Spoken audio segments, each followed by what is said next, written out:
সকল আজি তোমালোকৰ সমাজ বিজ্ঞানৰ ভূগোল খণ্ডৰ দ্বিতীয় অধ্যায় পৰিৱেশ আৰু পৰিৱেশৰ সমস্যা ইয়াৰ ওপৰত আমি আলোচনা কৰিম। এতিয়া প্ৰথমতে আহিব কি পৰিৱেশ। পৰিৱেশটো কি? পৰিৱেশ অৰ্থাৎ হোৱাট ইজ এনভাইৰনমেণ্ট। পৰিৱেশ হ'ল এনে এটা অৱস্থা যে কোনো এটা জীৱ বা জীৱ সম্প্ৰদায়ৰ তাৰ চাৰিওফালৰ এনে এটা অৱস্থা যিটো অৱস্থাৰ মাজেদি সি ঘাত প্ৰতিঘাতৰ মাজেদি এটা জীৱই যেতিয়া সি বিস্তৃত লাভ কৰে সেই অৱস্থাটোকেই কি কোৱা হৈছে পৰিৱেশ এনভাইৰনমেণ্ট বুলি কোৱা হৈছে, পৰিৱেশ বুলি কোৱা হৈছে। অৰ্থাৎ জীৱ এটা জীয়াই থাকিবৰ কাৰণে সেই অৱস্থাটো বিশেষভাৱে প্ৰয়োজন। আৰু এই অৱস্থাত দুটা উপাদান বিশেষভাৱে প্ৰয়োজন। এটা হ'ল বায়'টিক আৰু আনটো হ'ল এবায়'টিক, অৰ্থাৎ জৈৱ আৰু অজৈৱ। এতিয়া জৈৱবিলাকৰ ভিতৰত কোনবিলাক জৈৱ বুলি কোৱা হৈছে? বিভিন্ন প্ৰজাতিৰ উদ্ভিদৰ লগতে কিছুমান অণুজীৱ বৃহৎ আকাৰৰ প্ৰাণী পৰ্যন্ত এইবিলাক হ'ল জৈৱ উপাদান। আৰু অজৈৱ উপাদান কোনবিলাক? মাটি, পানী, বায়ু, এইবিলাক জড় অৰ্থাৎ প্ৰাণীহীন, গতিকে এইবিলাকক অজৈৱ বুলি কোৱা হৈছে। এই অৰ্থাৎ এই জীৱ সম্প্ৰদায় তাৰ চাৰিওফালৰ কেওকাষৰ যিটো অৱস্থা সেই অৱস্থাটোৰ ওপৰত নিৰ্ভৰ কৰিয়েই সিহঁতে জীয়াই থাকে আৰু সেইটোকে কোৱা হৈছে পৰিৱেশ। এতিয়া হৈ গ'ল পৰিৱেশ কি আমি পালোঁ। এতিয়া আহিব ভৌগোলিক দিশৰ পৰা পৰিৱেশৰ অৰ্থ ব্যাপক আৰু জটিল। গতিকে পৃথিৱীৰ প্ৰাকৃতিক অৱস্থাৰ চাৰিটা বৃহৎ উপাদান বা মণ্ডলে এই পৰিৱেশটো নিৰূপণ কৰে। এতিয়া সেই মণ্ডলকেইটা কি কি? 1 নম্বৰ স্থলমণ্ডল, 2 নম্বৰ জলমণ্ডল, 3 নম্বৰ বায়ুমণ্ডল আৰু 4 নম্বৰ হ'ল জীৱমণ্ডল। এই চাৰিটা হ'ল মণ্ডল আৰু এই মণ্ডলকেইটাৰ পাৰস্পৰিক সম্পৰ্কৰ যোগেদি যুক্ত হৈ এটা পৰিৱেশৰ সৃষ্টি হৈ এটা জীৱ বা জীৱ সম্প্ৰদায় জীয়াই থাকে। প্ৰখ্যাত ভূগোল বিজ্ঞানী পিটাৰ হেগেটে স্থল, জল, বায়ু আৰু জীৱৰ মাজৰ পাৰস্পৰিক সম্পৰ্কৰ পৰিণতিতেই যে পৰিৱেশ সেই কথাটো তেওঁ প্ৰমাণ কৰি দেখুৱাই দিছে। এতিয়া আমি এই চাৰিটাৰ বিষয়ে কিছু আলোচনা কৰিম। 1 নম্বৰ আহিলে স্থলমণ্ডল। স্থলমণ্ডল কোনটো কোৱা হৈছে? যে শিল, বালি, মাটি, মণিক আদিৰে গঠিত পৃথিৱীৰ যিটো কঠিন ভাগ সেইটোকে স্থলমণ্ডল বা স্থলভাগ বুলি কোৱা হৈছে। ইয়াৰে 29% স্থলমণ্ডল, 29%। তাৰপিছত আহিলে জলমণ্ডল। পৃথিৱীৰ সাগৰ, মহাসাগৰ, নদ নদী, হ্ৰদ, বিল আদিৰে গঠিত এই গোটেইটোকে জলমণ্ডল বুলি কোৱা হৈছে। ইয়াৰে ভূপৃষ্ঠৰ 71% জলমণ্ডলে আগুৰি আছে। তাৰপিছত আহিব বায়ুমণ্ডল। ভূপৃষ্ঠৰ প্ৰায় 1000 কিলোমিটাৰ উচ্চতালৈ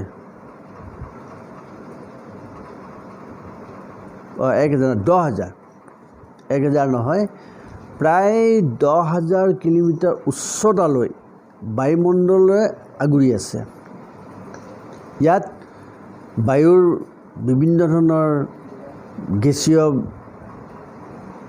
অৱস্থাবিলাক আছে, যেনে অক্সিজেন, নাইট্ৰজেন, হাইড্ৰজেন, কাৰ্বন ডাই অক্সাইড, আৰ্গন আদি এই গেছৰ দ্বাৰাই গঠিত এই অৱস্থাবিলাক তাত আছে। এইটো হ'ল বায়ুমণ্ডল। তাৰপিছত আহিলে জীৱমণ্ডল। জীৱমণ্ডল হ'ল অৰ্থাৎ পৃথিৱীৰ যিবিলাক অঞ্চলত উদ্ভিদ প্ৰাণী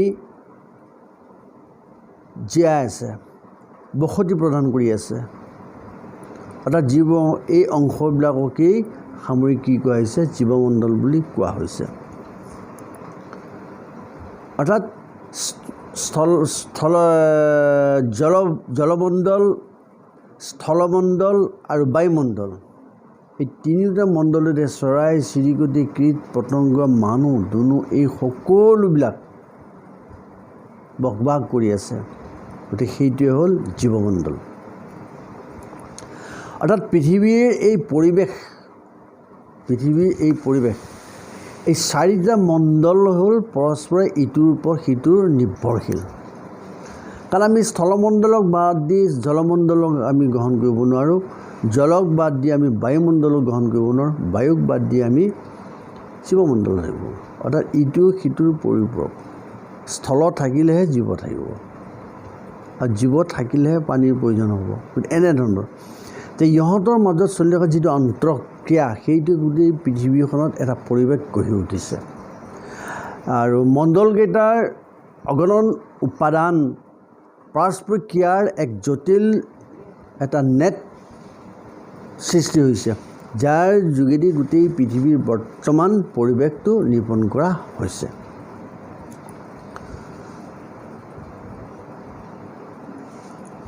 জনসংখ্যা বৃদ্ধি, উদ্যোগীকৰণ, নগৰীকৰণ,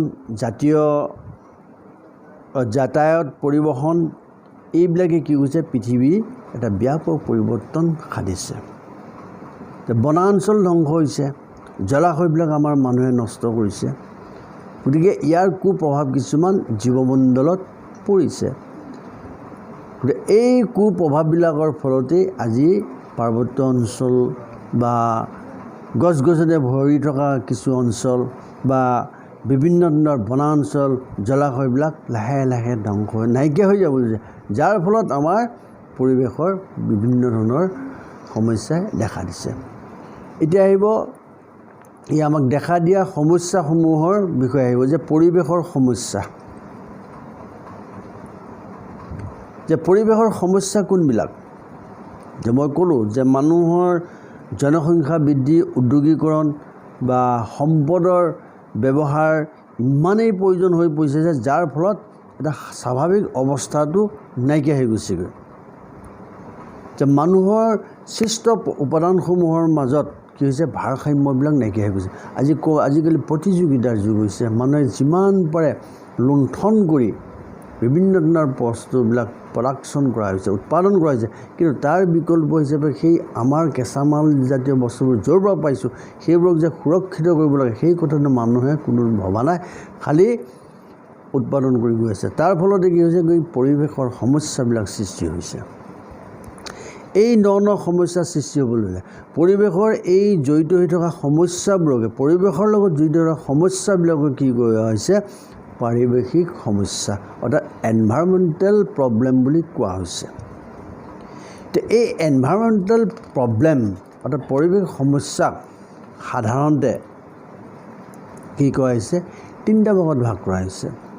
এটা হ'ল স্থানীয় সমস্যা, এক নম্বৰ স্থানীয় সমস্যা, 2 নম্বৰ আঞ্চলিক সমস্যা আৰু 3 নম্বৰ হ'ল গোলকীয় সমস্যা। এতিয়া স্থানীয় সমস্যা কোনবিলাক কোৱা হৈছে, কোনবিলাক লোকেল সমস্যা অৰ্থাৎ লোকেল প্ৰব্লেম বুলি কোৱা হৈছে। এতিয়া লোকেল প্ৰব্লেম হ'ল কি স্থানীয় সমস্যাবিলাক এটা স্থানীয় অঞ্চলত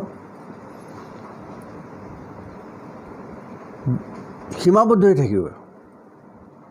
যেনে এটা ক্ষুদ্ৰ উদ্যোগ সৃষ্টি হৈছে, সেই ক্ষুদ্ৰ উদ্যোগটোৱে তাৰ সীমিত এলেকাটোত ভূমি প্ৰদূষণ কৰিছে বা বিল এখন তৰাং হৈছে, বাম হৈছে, খৰালি কালত পানী নাটনি হৈছে। তো এইবোৰক কোৱা হৈছে স্থানীয় সমস্যা। সেইবোৰ হ'ল স্থানীয় সমস্যা। 2 নম্বৰ আহিলে আঞ্চলিক সমস্যা, যেনে ব্ৰহ্মপুত্ৰ উপত্যকা আৰু বৰাক উপত্যকা এই দুইটা ওপৰত 2খন নদীয়ে কি হৈছে বানপানীৰ সৃষ্টি কৰিছে, গৰাখহনীয়াৰ সৃষ্টি কৰিছে। গতিকে এইটো হ'ল অঞ্চল ভিত্তিত একোটা সমস্যা। গতিকে এইটোক কোৱা হৈছে আঞ্চলিক সমস্যা। বা বিশাল উদ্যোগ অঞ্চলৰ পানী প্ৰদূষণ হৈছে, যে মহানগৰ অঞ্চলত ভূগৰ্ভস্থৰ পানীৰ নাটনি জড়িত কিছুমান সমস্যাৰ সৃষ্টি হৈছে গতিকে সেইবিলাক হ'ল আঞ্চলিক সমস্যা 3 নম্বৰটো আহিলে কি গোলকীয় সমস্যা গ্লোবেল প্ৰব্লেম অৰ্থাৎ এই গোলকীয় সমস্যাটো সাধাৰণতে এই আঞ্চলিক সমস্যাবিলাকে শেষত গৈ গৈ বাঢ়ি গৈ গৈ কেতিয়াবা কি হয় গোটেই বিশ্বৰ কাৰণে কিছুমান ডাঙৰ সমস্যা হৈ পৰে কিছুমান প্ৰব্লেম হৈ পৰে অৰ্থাৎ গোটেই কিছুমান ৰাষ্ট্ৰই এই সমস্যাটোক ভুগিবলগীয়া হয় গতিকে এনেধৰণৰ সেই সমস্যাবিলাককে কি কোৱা হৈছে গ্লোবেল প্ৰব্লেম অৰ্থাৎ এই গ্লোবেল প্ৰব্লেমৰ কোনো ভৌগোলিক সীমা নাথাকে গোটেই বিশ্বই গোটেই পৃথিৱীখনে এই সমস্যাত ভুগিবলগীয়া হয় এইবিলাক এই তিনিটা আমি সমস্যা পালোঁ এতিয়া আমি ভাগ কৰিছোঁ অৰ্থাৎ আমি পৰিৱেশৰ যিবিলাক সমস্যা আমি তিনিটা ভাগত ভাগ কৰিছোঁ এতিয়া আহিব কি পৰিৱেশৰ প্ৰধান সমস্যাসমূহ এইটো আমি ভাগ কৰিছোঁ যে স্থানীয় সমস্যা আঞ্চলিক সমস্যা গোলকীয় সমস্যা এইটো আমি তিনিটা ভাগ কৰিলোঁ এতিয়া আহিব সেই সমস্যাসমূহ কি কি যে 1 নম্বৰ আহিব কি বিভিন্ন ধৰণৰ সমস্যা আছে এই গোটেই সমস্যাবিলাকৰ ভিতৰত আমি 1 নম্বৰতে কৰোঁ প্ৰদূষণ এটা সমস্যা যে পলিউশ্যন বুলি কৈছে ইংৰাজীত পলিউশ্যন বুলি কৈছে অৰ্থাৎ অনিষ্টকাৰী দ্ৰব্যই যেতিয়া পৰিৱেশটো বিনষ্ট কৰে সেই বিনষ্ট কৰা প্ৰক্ৰিয়াটোকে কোৱা হৈছে প্ৰদূষণ বা পলিউশ্যন ঘাইকৈ মানুহে কিছুমান সৃষ্টি কৰা কিছুমান দ্ৰব্যৰ দ্বাৰাই এই পৰিৱেশ মানে প্ৰদূষণটো হয় প্ৰদূষণৰ সমস্যাটো পৰিৱেশটো সেইটো কাৰণে আহে যে মানুহে সৃষ্টি কৰা কিছুমান ব্যৱস্থাৰ দ্বাৰা হয় প্ৰকৃতিৰ ফালৰ পৰা কোনো ধৰণৰ পলিউশ্যন নহয় য'ত আমাৰ মানৱে সৃষ্টি কৰা কিছুমান ব্যৱহৃত বস্তুৰ ফলতেই কি হয় প্ৰদূষণটো হয় আৰু সেই তেনে দ্ৰব্যবিলাককে কোৱা হৈছে প্ৰদূষক যে ধূলি ধোঁৱা ছাই দুৰ্গন্ধ ছালফাৰ ডাই অক্সাইড কাৰ্বন মন'ক্সাইড এইবিলাক হ'ল পৰিৱেশ প্ৰদূষকৰ কিছুমান উদাহৰণ এইবিলাকৰ দ্বাৰাই প্ৰদূষণ হয় এতিয়া প্ৰদূষণ ক'ত হয় যে এতিয়া আহিব মাটি প্ৰদূষণ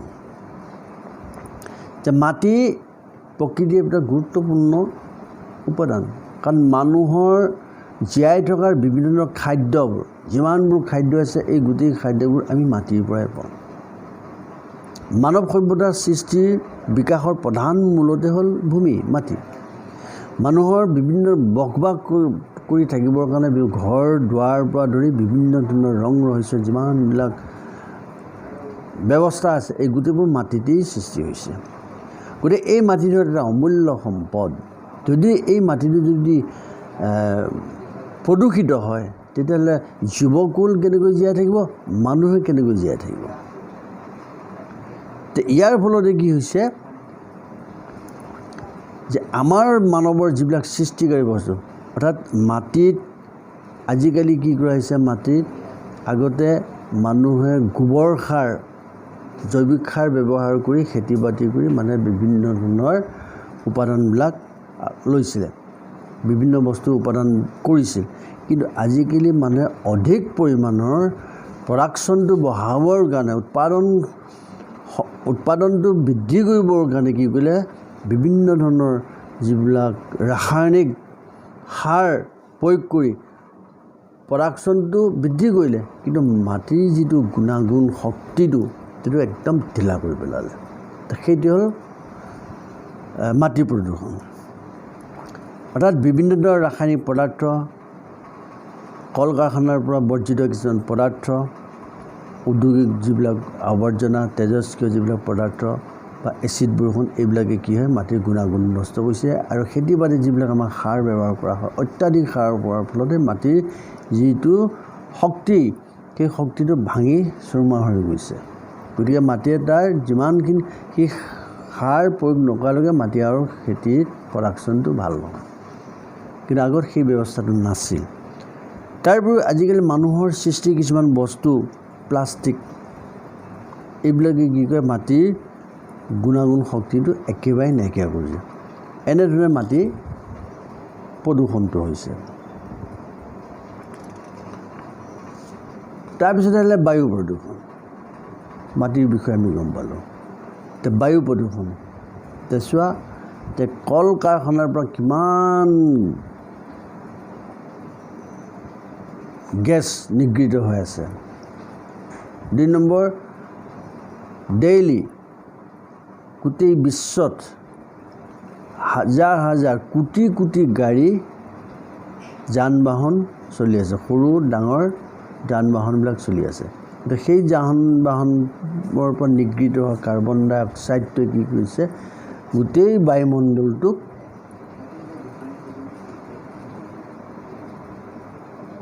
প্ৰদূষণ কৰি তুলিছে তাৰ ফলত কি হৈছে মানুহে বা জীৱ জন্তুৱে উশাহ নিশাহ লোৱাতে হওক বা বিভিন্ন ধৰণৰ কষ্ট হৈ পৰিছে তাৰ উপৰিও প্ৰকৃতিৰ ফালৰ পৰা বিভিন্ন ধৰণৰ আগ্নেয়গিৰি বা অন্যান্য কিছুমান বন জুই এইবিলাকৰ দ্বাৰাও কি হৈছে অলপ বায়ুটো প্ৰদূষণ হৈছে তো এনেধৰণে বায়ু প্ৰদূষণৰ ফলতে কি হৈছে আমাৰ জীৱকুলৰ বিভিন্ন ধৰণৰ অসুবিধা হৈছে সেইটো হ'ল বায়ু প্ৰদূষণ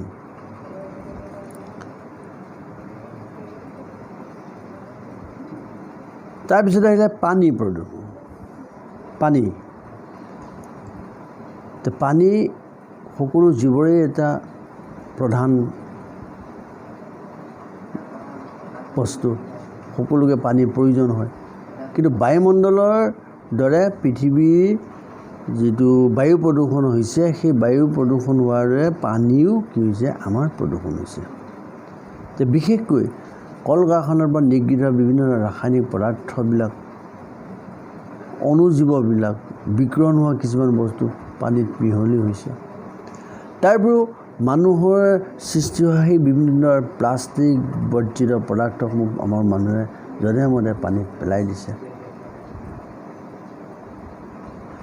অত্যাধিক সাৰ ব্যৱহাৰ কৰাৰ ফলত মাটিত যিবিলাক আমি খেতিত যিবিলাক আমি অত্যাধিক সাৰ ব্যৱহাৰ কৰোঁ সেই সাৰবিলাক বৰষুণৰ পানীত বা বানপানীত সেইবোৰ উটি গৈ পানীৰ লগত মিহলি হৈ গৈছে নদী সাগৰৰ লগত মিহলি গৈছে গতিকে এই এনেকুৱা ধৰণৰ ব্যৱস্থাৰ ফলতে কি হৈছে নদীৰ পানীবোৰ প্ৰদূষিত হৈছে তাৰ উপৰিও মানুহৰ বিশেষকৈ আমি ইয়াৰ পাছত তোমালোকক আমি গংগা নদীৰ বা অন্যান্য কিছুমান পলিউশ্যনৰ ওপৰত মই ভিডিঅ' এটা তোমালোকক দেখুৱাম তোমালোকক মই পঠিয়াই দিম সেইটো তোমালোকে চাবা যে আজিকালি গংগা নদী তোমালোকৰ কিতাপতে চোৱা যে গংগা নদীৰ প্ৰদূষণৰ সমস্যা গংগা নদীৰ সেই প্ৰদূষণলৈ মন কৰা তোমালোকৰ কিতাপত তাত চোৱা কেনেধৰণৰ আমাৰ মানুহে গোটেই গংগা নদীখন লেতেৰা কৰি পেলাইছে এতিয়া বৰ্তমান চৰকাৰে এই গংগা নদীখন পৰিষ্কাৰ কৰিবৰ কাৰণে হাজাৰ হাজাৰ কোটি টকা ব্যয় কৰিবলগীয়া হৈছে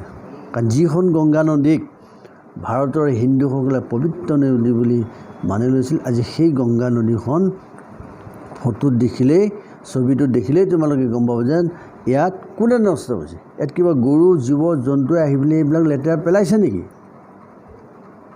নাই পেলোৱা কোনে পৰিছে এইবিলাক আমি মানুহে কৰিছোঁ যধে মধে আমি জাবৰ পেলাইছোঁ পূজা পাতল হৈছে তাৰ দেৱ দেৱী মূৰ্তিবোৰ আনি আমি যধে মধে পেলাই দিছোঁ প্লাষ্টিকবোৰ য'তে ত'তে আমি পেলাই দিছোঁ গতিকে সেইবোৰ পানীয়ে গৈ নদীত পেলাই এনেতে নষ্ট হৈ গতিকে তাত বাস কৰা জীৱ জন্তু জীৱকুলবিলাক নষ্ট হৈ গৈছে ধ্বংস হৈ গৈছে তেওঁলোকে জীয়াই সেইবিলাক লুপ্তপ্ৰায় হৈ গৈছে গতিকে এনেধৰণৰ এইবোৰৰ মাজেদিয়ে কি হৈছে পানী প্ৰদূষিত হৈছে তাৰ উপৰিও ইটো ছবিত চোৱা গুৱাহাটীৰ পানী প্ৰদূষণ গুৱাহাটীৰ ভৰলু নদীখনৰ ওচৰত অন্য নালাগে গংগা নদীলৈ তোমালোকে যাবই নালাগে ওচৰতে থকা গুৱাহাটীত গৈ তোমালোকে ভৰলু নদীখনত অকণমান পাৰত গৈ লক্ষ্য কৰি দেখিবা হাজাৰ হাজাৰ গেলাছ বস্তুবোৰ প্লাষ্টিকৰ বটল হওক প্লাষ্টিকৰ পলিথিনৰ বেগ চেগ কত কি বিস্কুটৰ পেকেট চেকেট যিমান যি আছে চব তাতেই আছে গতিকে এইটো হ'ল পানীৰ প্ৰদূষণৰ অৱস্থা। এইকেইটা হ'ল আমাৰ সমস্যা। তো এই সমস্যাবিলাকৰ কাৰণে কি হৈছে, আমাৰ পৰিৱেশৰ বিভিন্ন ধৰণৰ সমস্যাবোৰ সৃষ্টি হৈছে। এতিয়া এইখিনি আমি গম পালোঁ। ইয়াৰ পাছত আহিব কি, মৰুকৰণ ব্যৱস্থাটো। মৰুকৰণ, মৰু শব্দৰ অৰ্থ হ'ল শুকান।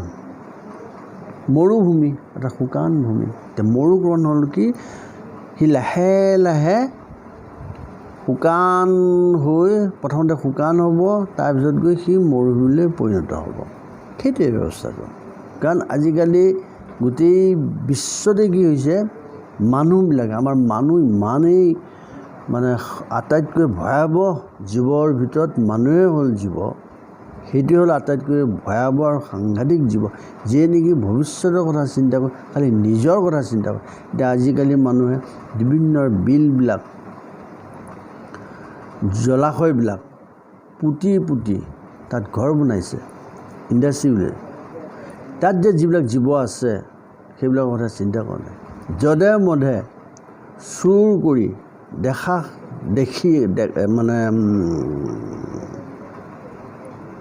দেখুৱাই হওক বা চুৰ কৰিয়ে হওক পাহাৰত গৈছে, বনাঞ্চলত সোমাইছে, যধে মধে গছবিলাক কাটিছে আৰু সেইবিলাক নিজৰ সুবিধাৰ কাৰণে ব্যৱহাৰ কৰিছে।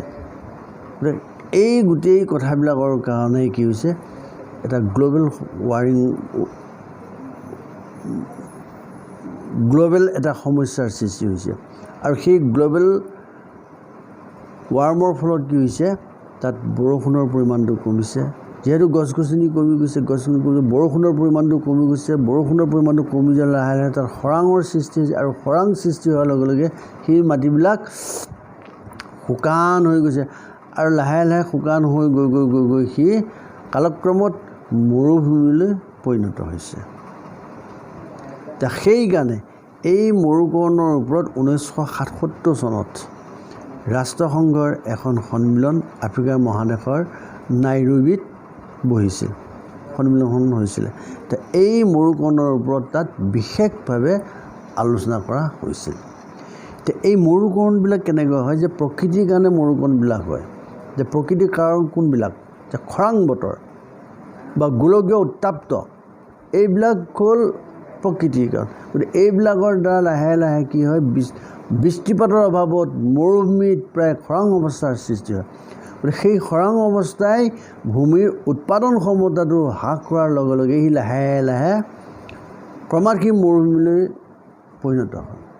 আকৌ মানুহৰ সৃষ্টিবিলাক আছে, মই যে ক'লোঁ প্ৰাকৃতিক আৰু মানৱ সৃষ্ট যিবিলাক বস্তু, সেইবিলাকেই মানুহৰ কিছুমান ব্যৱস্থা, যধে মধে গছ গছনি কাটিব, বিল জলাশয়বিলাক নিজৰ ইচ্ছামতে ব্যৱহাৰ কৰিব, পুতিব আৰু সেইবিলাকত ঘৰ বনাব। আমাৰ গুৱাহাটীৰ যি এখন বিল আছে, দীপৰ বিল, সেই দীপৰ বিলতো আজি সেইটোৱে অৱস্থা হৈছে।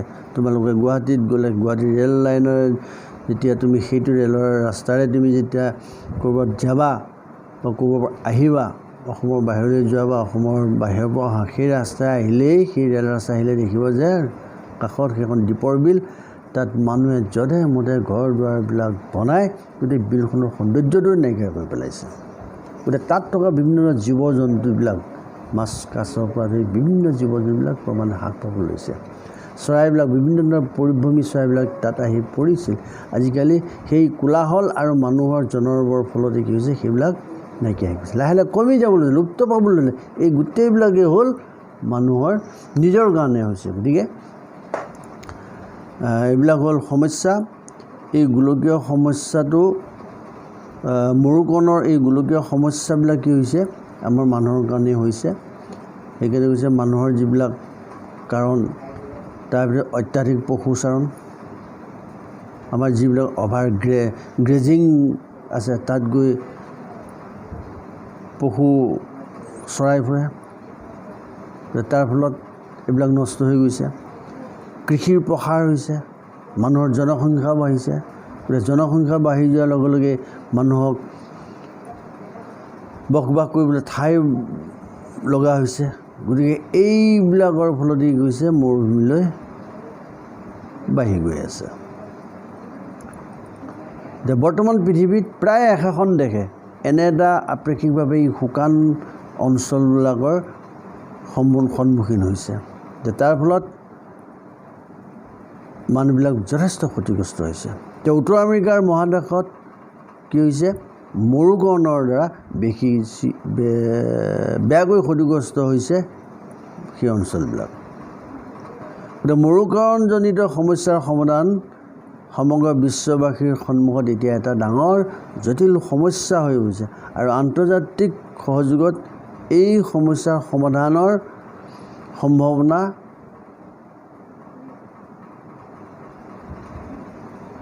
আছে।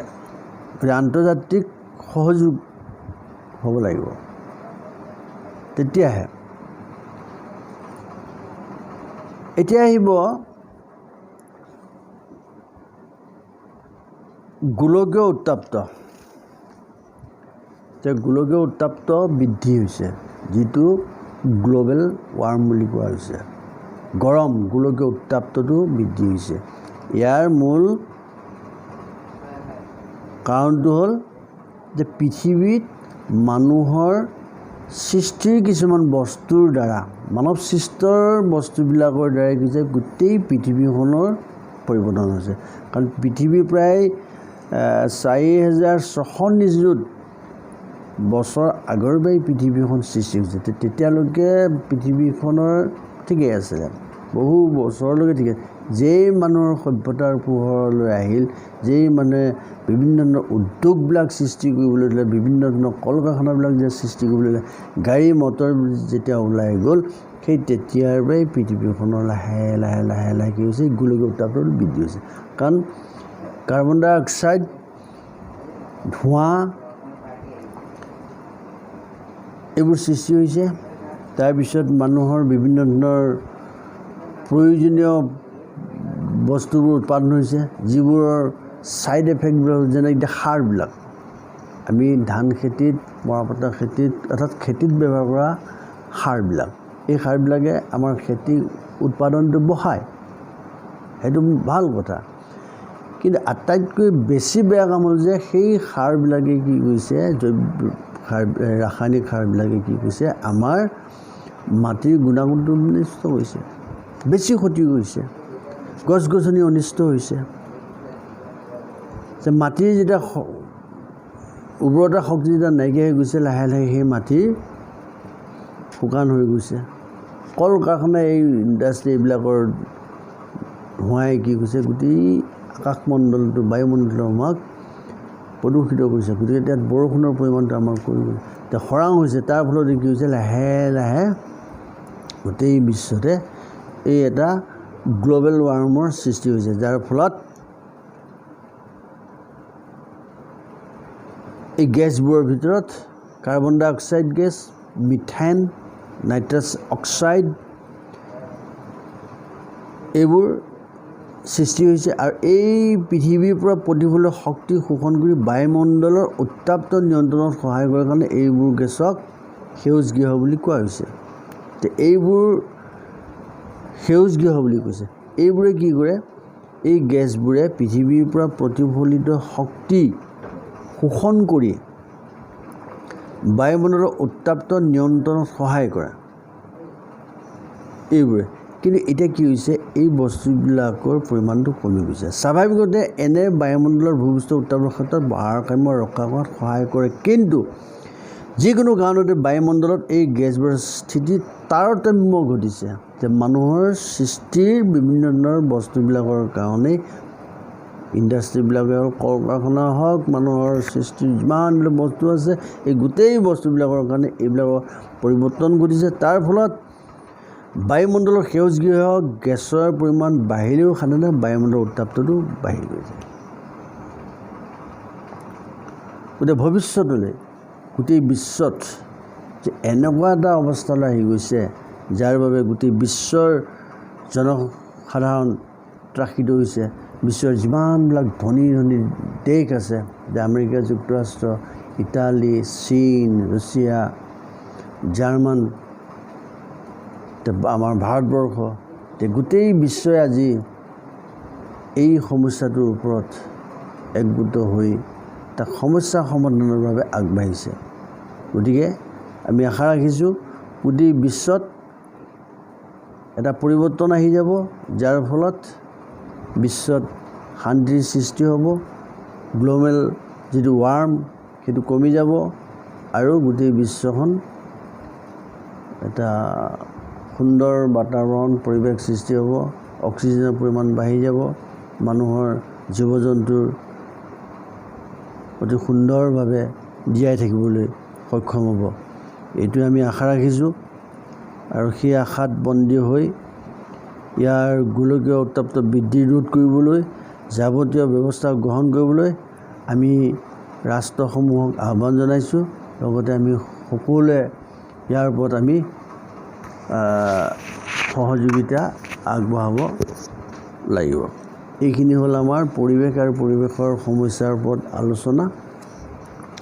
ইয়াৰ ভিতৰতে তোমালোকৰ কিবা যদি সমস্যা থাকে মোৰ লগত যোগাযোগ ৰাখিবা। আমি এই সমস্যাবিলাক বা তোমালোকৰ নুবুজা কিছু থাকিলে আমি পুনৰ পাঠ আগবঢ়াই পাঠৰ আমি আলোচনা কৰিম আৰু তাৰপিছত আমি অনুশীলনবিলাকো আলোচনা কৰিম। এতিয়া আজিলৈ আমি ইমানতে সামৰণি মাৰিছোঁ।